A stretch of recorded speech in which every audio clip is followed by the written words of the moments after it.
all weekend long on cable TV, all weekend long, Saturday and the Sunday shows on network TV. And I mean all cable TV. The President of the United States has been smeared. And it is relentless and it is endless. And I'm sick of it.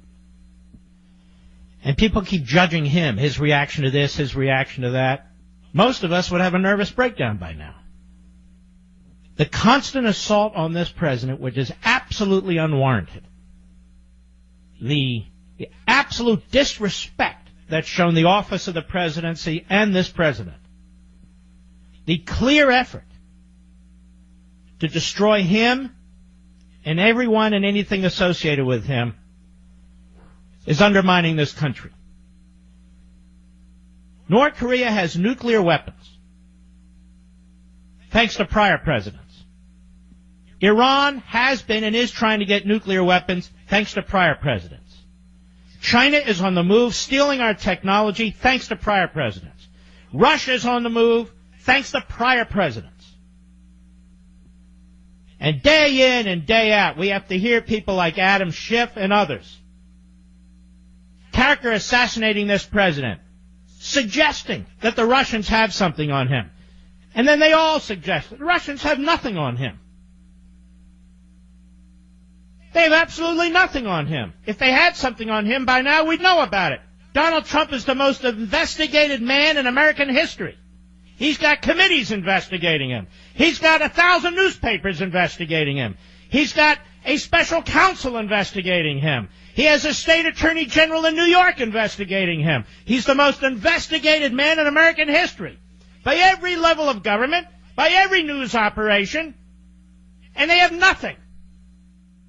This is not even an attack on Donald Trump, as horrible as it is. It's not even an attack on his family, as horrible as it is. It's an attack on the American people. The American people voted for him. And I don't want to hear about the popular vote.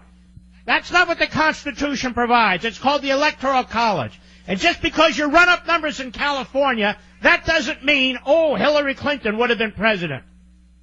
Every single president in this country who was elected through the Electoral College, not the popular vote. So we're not falling for that. You know, he tweets this and he says that and he ought to do this. Every single thing this man does is hyper-investigated. They're obsessed over him. Why does he tweet? Because it's the only way he can get his message out. It's the only way he can communicate with the American people. He goes around the media, and they hate him for it. Because they want to sabotage him. They're all about sabotage. The media are all about sabotage. The Democrat Party are all about sabotage. Most of the professors who are tenured in this country also are all about sabotaging him. That's what's going on here. Because, you see, they feel they were within reach of their nirvana, of their utopia, of their paradise. Within reach. The great Barack Obama for 8 years turning the country inside out and upside down. The great Barack Obama selling out America, destroying national sovereignty in our borders. They thought they were within reach. And then Hillary loses. How could she possibly lose? How could she possibly lose? Especially to Donald Trump, this outsider, this TV guy, this real estate guy, this guy who's never been a politician. How could she possibly lose to him? All the money we poured into her campaign, all the votes we got, legal and illegal, all the media supporting her, all the elites, the establishment just behind her, and she still lost. We thought we carried her across the finish line. How is this possible? Something's wrong with the American people. Something's wrong with the Constitution, like the Electoral College. And we have to fix this. And you know how we're going to fix this? We're going to destroy him. And they take this Russia narrative that was hatched by the Hillary Clinton campaign through the Fusion dossier.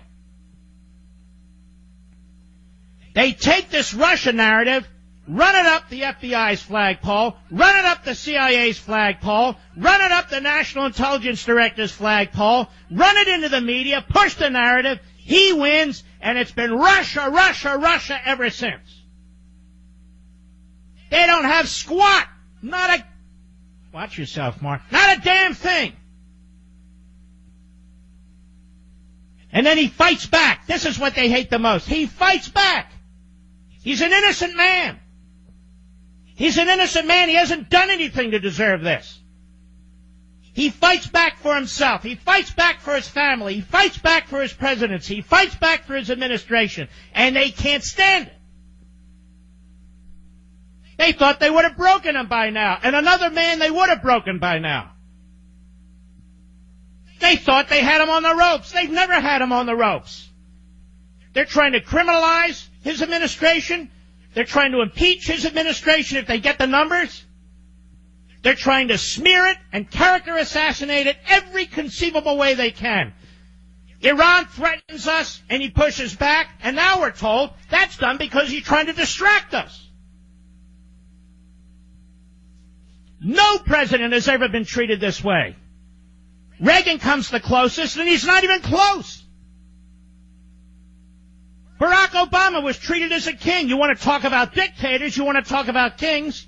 Oh, the freedom of the press. Look what our free press did.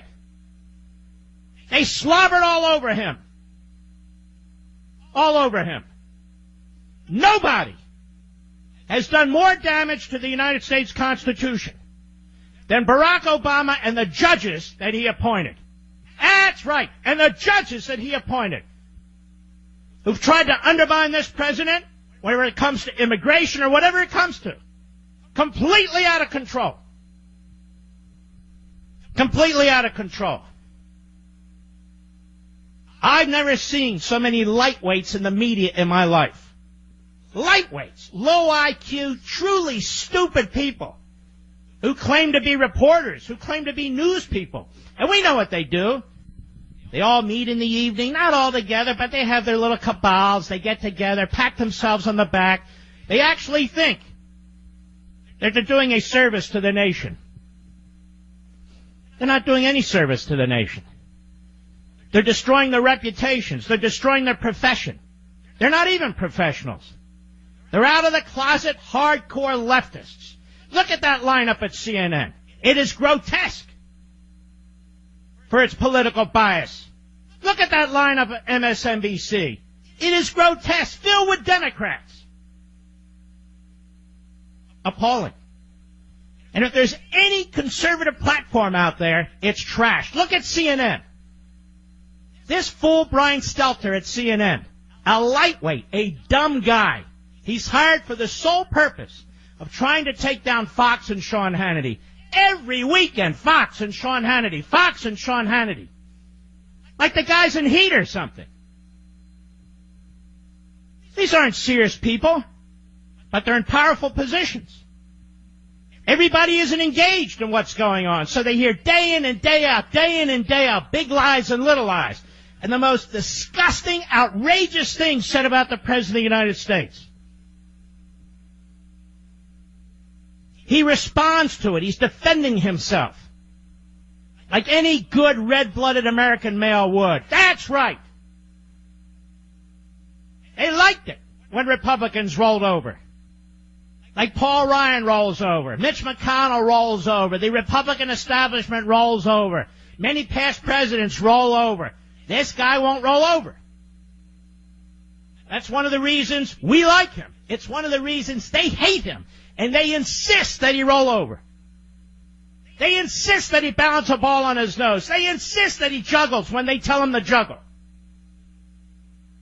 And they have not held back in any respect, even their late-night court jesters.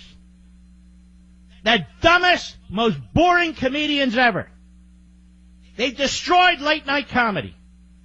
What other men built, what other women built.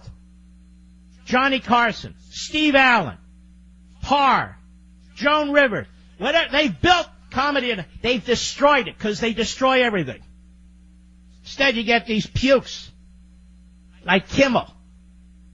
And Colbert, what's the other idiot's name? I can't remember all their names. Doesn't matter. Unbelievable.